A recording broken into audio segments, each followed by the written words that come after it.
Tēnā koutou te whānau o Auckland Unitarians. Tēnā koutou ngā manuhiri no mai, haere mai. Haere mai ki tēnei whaere karakia a te atua tēnā koutou, tēnā tātou katoa. Welcome, welcome. Welcome to this space made sacred over the last 115 years by Auckland Unitarians.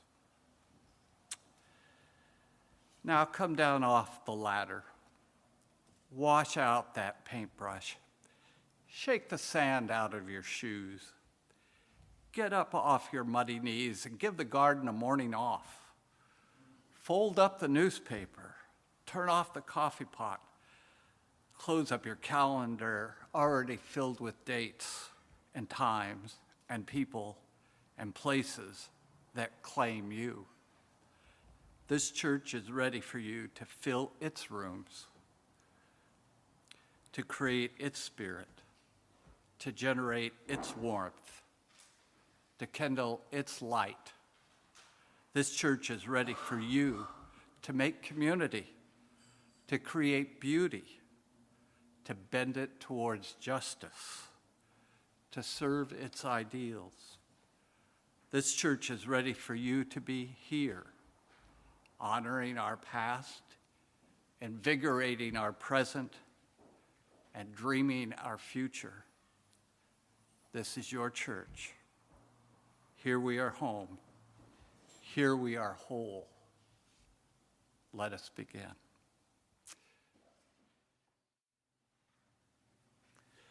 My opening words are by Jake Merrill, who begins with a quote from Animal Farm. At any given moment, there is an orthodoxy, a body of ideas, which it is assumed that all right-thinking people will accept without question. He goes on to say, once I worked in an aluminum building. Actually, he's an American, he would have said an aluminum building.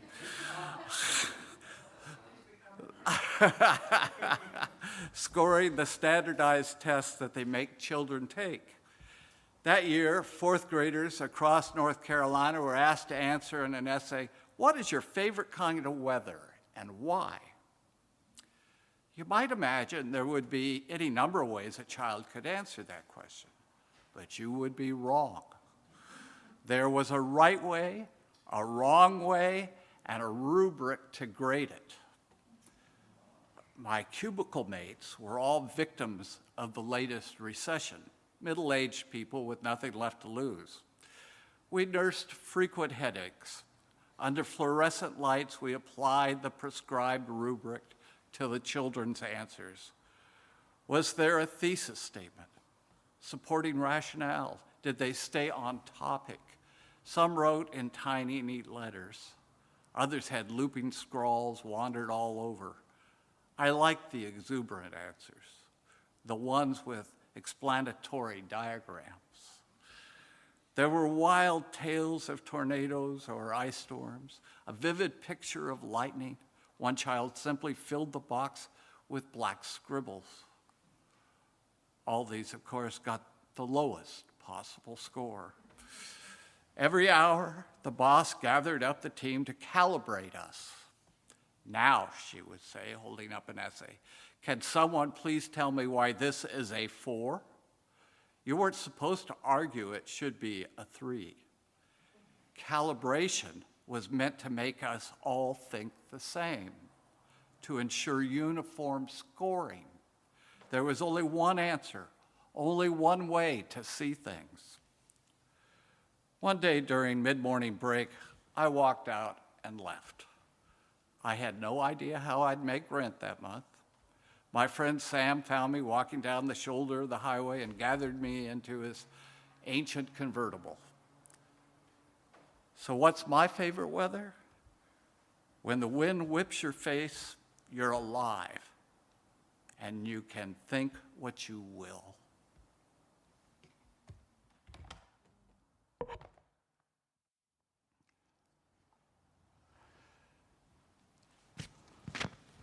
With humility and courage born of our history, we are called as Unitarian Universalists to build the beloved community, where all souls are welcome as blessings, and the human family lives whole and reconciled. With this vision in our hearts and minds, we light our chalice.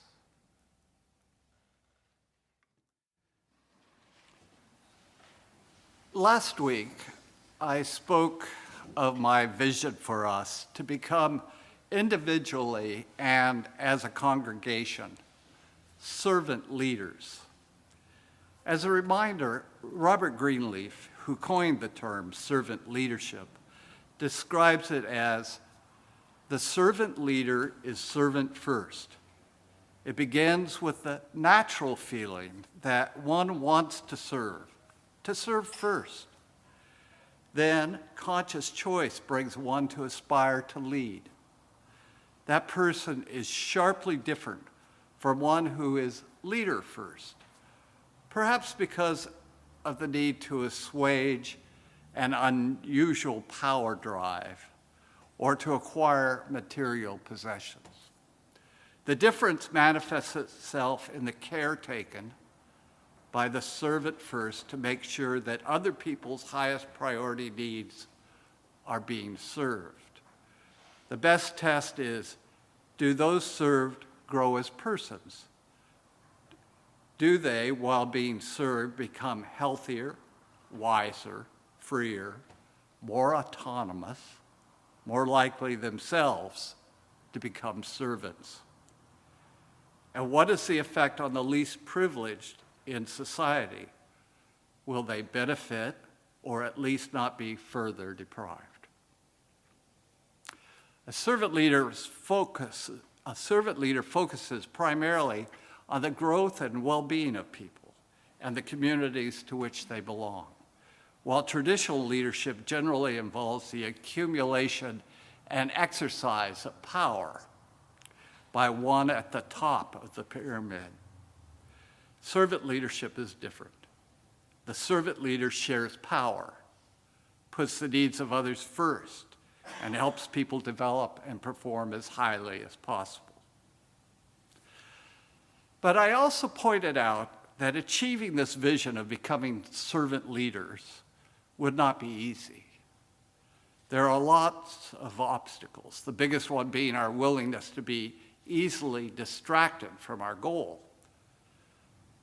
Perhaps the biggest impediment to our becoming servant leaders is anxiety. It can easily sabotage our best intentions, and as we live in an anxious time, there is plenty to choose from. Brexit, North Korea's missile testing, climate change, a housing crisis, economic inequality, terrorism, the Middle East, Trump. Then there is the anxiety that swirls around our individual lives. Many we hear about it, joys and concerns. In other words, we live in a cloud of anxiety. The problem with anxiety is when it reaches a certain threshold, it can result in a failure of nerve to lead.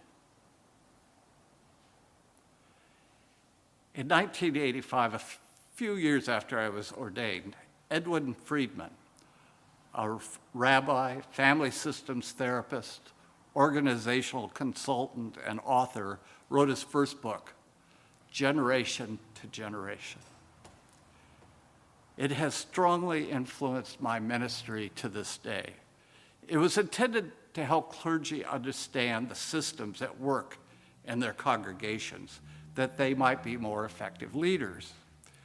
There are times when his insights helped me negotiate particularly stormy seas that could have sunk my ministry. I give him full credit for the fact that in 35 years, I've never served a congregation that didn't grow spiritually and numerically. Having had the good fortune to have met Friedman once and enjoyed his warmth, wit, and wisdom, I was deeply saddened by his unexpected death in 1996. The sense of loss was heightened by the fact that he had not completed his most important book, A Failure of Nerve, Leadership in the Age of the Quick Fix. Fortunately, his wife and colleagues were able to summarize his ending using his notes and drafts in order to publish it. It is his insights that I believe will help us to stay focused on becoming servant leaders in anxious times. Friedman's core thesis is that the real problem of leadership is a failure of nerve. Leaders fail not because they lack information, skill, or technique, but because they lack the nerve and the non-anxious presence to stand firm in the midst of other people's emotional anxiety and reactivity. In his second book, Friedman's Fables, he tells short fables to give examples of having non-anxious presence and how important it is to keep leaders from losing their nerve. My favorite is called The Bridge. It's the story of a man who had given much thought to what he wanted from life. He experimented with many ways of living and had his share of both success and failure. At last, he had a clear vision of where he wanted to go. Diligently, he looked for the right opportunity to go. Finally, it arrived, but he did not have much time, and he could not show a lack of commitment by being distracted, or else the opportunity would be lost. He was making good time when he came to a bridge over a river far below. Coming from the other direction was a man who looked a lot like him, except he had a rope, maybe 30 feet long, wrapped around his waist. When they met in the middle, the other man unfurled the rope and politely asked the man to hold tightly to the other end and not let go. He did. The man thanked him and jumped over the side of the bridge. Instinctively, the man held tight and tried not to get pulled over the side. In shock, he shouted down to the dangling man why he did that. The only answer he got back was, "Hold on tight, I am your responsibility. If you let go, I will die." The man tried everything to pull him up, but he could not get leverage, and there was no place to tie the rope so he could go get help. He tried to get the man to help by shortening the rope, by wrapping it around himself, but the dangling man just kept saying, "Hold on tight. I am your responsibility. If you let go, I will die." The man on the bridge was aware that his opportunity to get where he was going was slipping away. The point of decision arrived. Will it be my life or his life? Then an idea came to him, so new it seemed heretical to his traditional way of thinking. He called down to the man, "I want you to listen carefully, because I mean what I'm about to say. I will not accept the position of choice for your life, only for my own. The position of choice for your life, I hereby give back to you."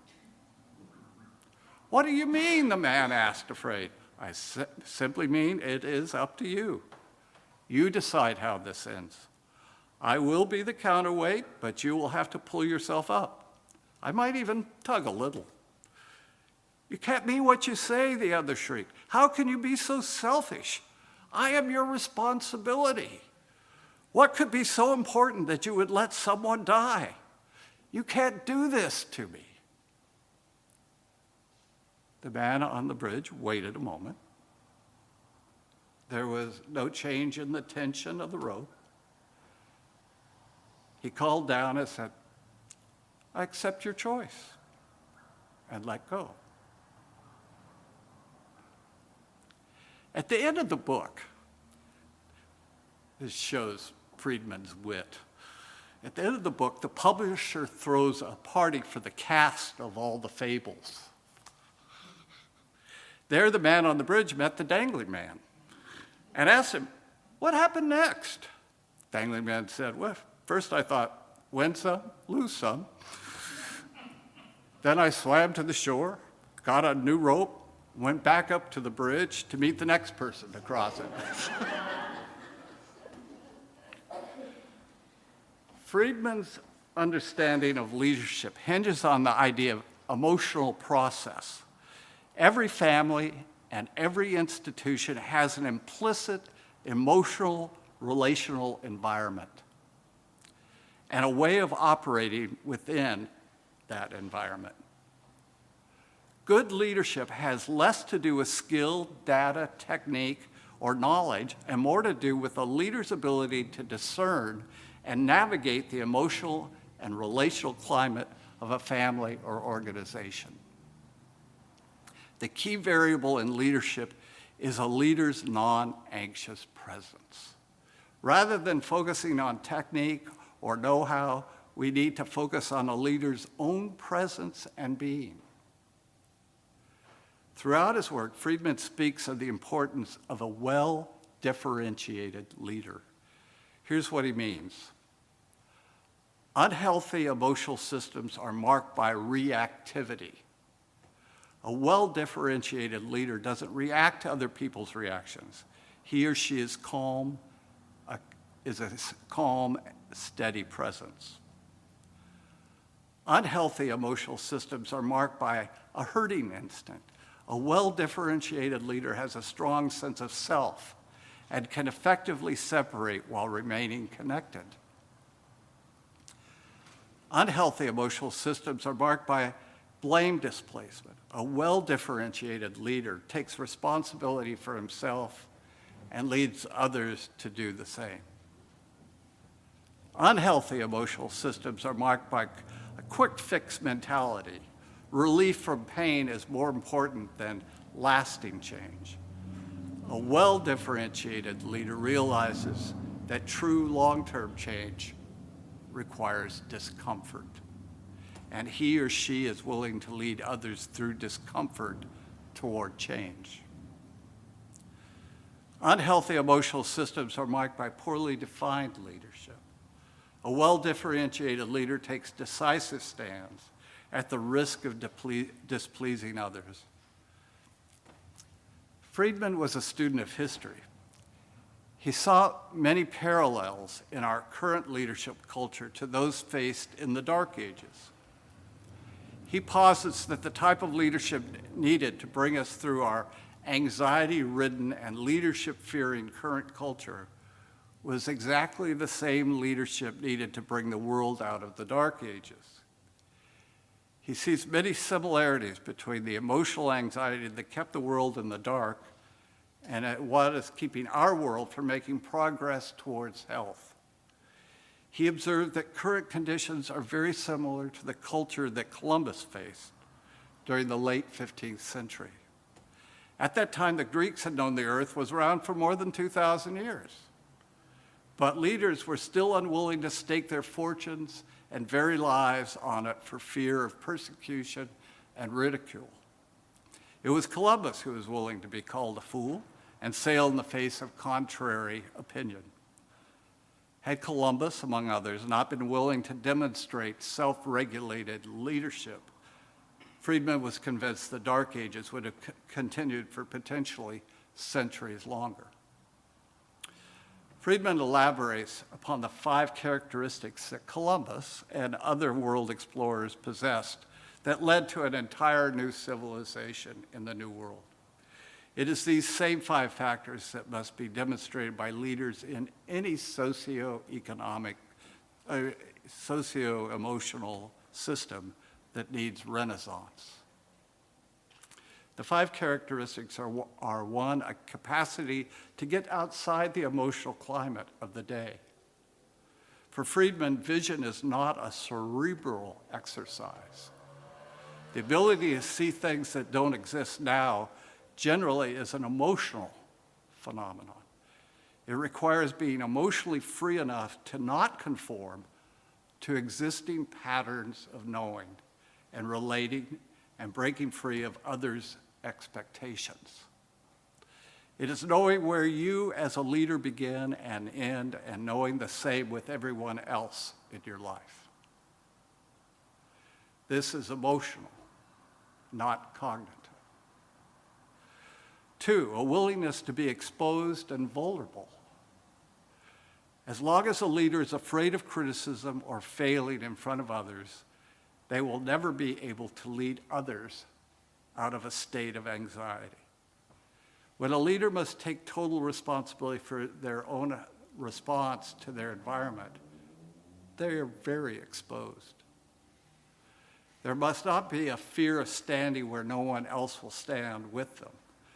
This is where true leadership begins. So many leaders will lead until they are left exposed and alone, and then they have a failure of nerve. 3, persistence in the face of resistance and downright rejection. To lead in a new direction out of the state of anxious culture requires the kind of drive and motivation that appears to others to be out of balance to the status quo. As Friedman states, no one has gone from slavery to freedom with the slaveholders cheering them on, nor contributed significantly to the evolution of our species by working a 40-hour week, nor achieved any significant accomplishment by taking refuge in cynicism. The resistance not only comes from the outside, it often comes from inside the leader, as thoughts like, how can you have it right and everyone else be crazy? Stamina in the face of sabotage along the way. The key here is that there will be saboteurs who seek to undermine the efforts of the leader. Most leaders are aware and prepared for this. However, often this becomes an impediment when those who start out on the same team with the same passion and ownership of the vision as the leader eventually lose their nerve and mutiny.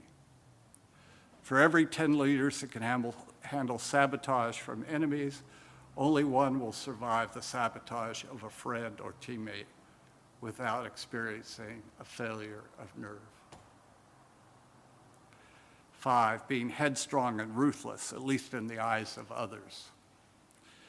Each of the explorers in the New World did not allow their relationships to get in the way of the vision to which they were consumed. Friedman points out that these leaders did not manipulate or use others, but they were very clear in the priority in vision over relationship.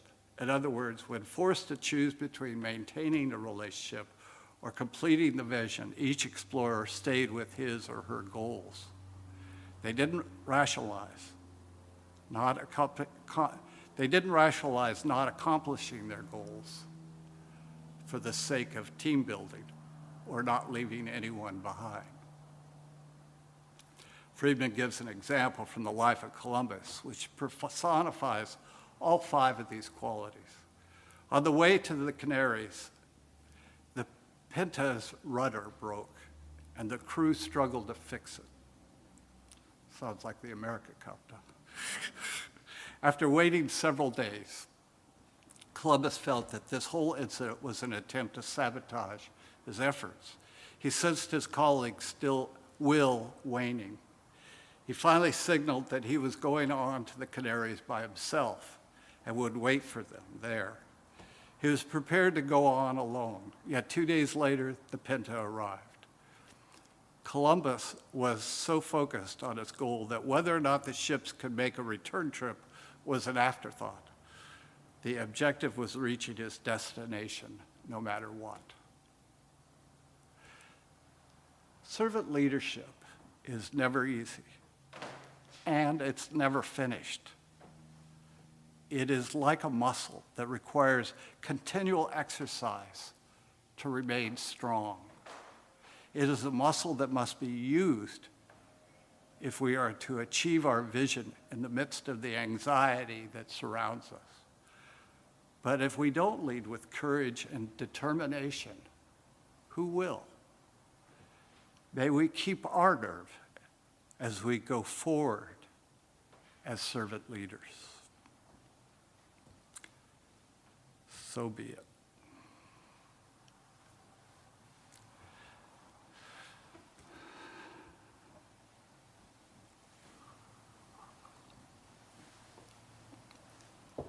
For our meditation, I'd like to share this reading by Richard Bulke.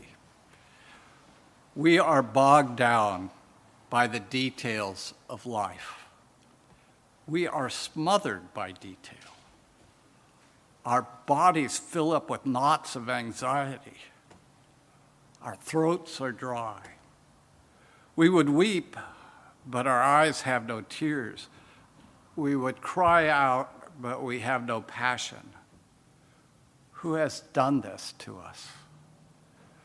We confess the pain we cause ourselves. We confess the pain we cause others. May we accept our limitations. We cannot do everything. May we affirm our power. We can do something. May we open ourselves to larger hope in the silence, in the silence.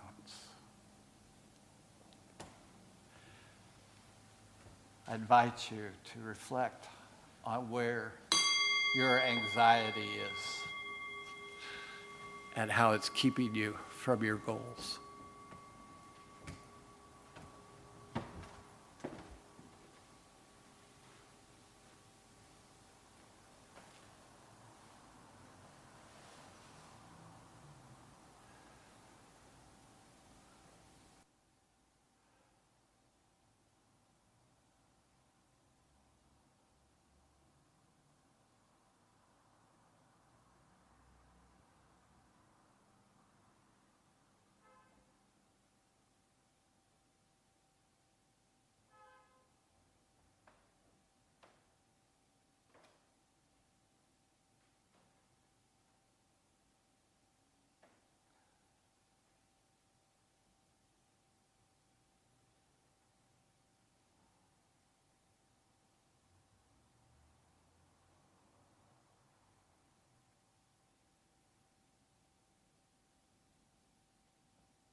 For my closing words, there is a power at work in the universe.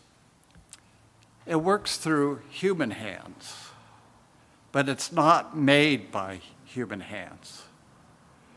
It is a creative, sustaining, and transforming power, and we can trust that power with our lives and with our ministries.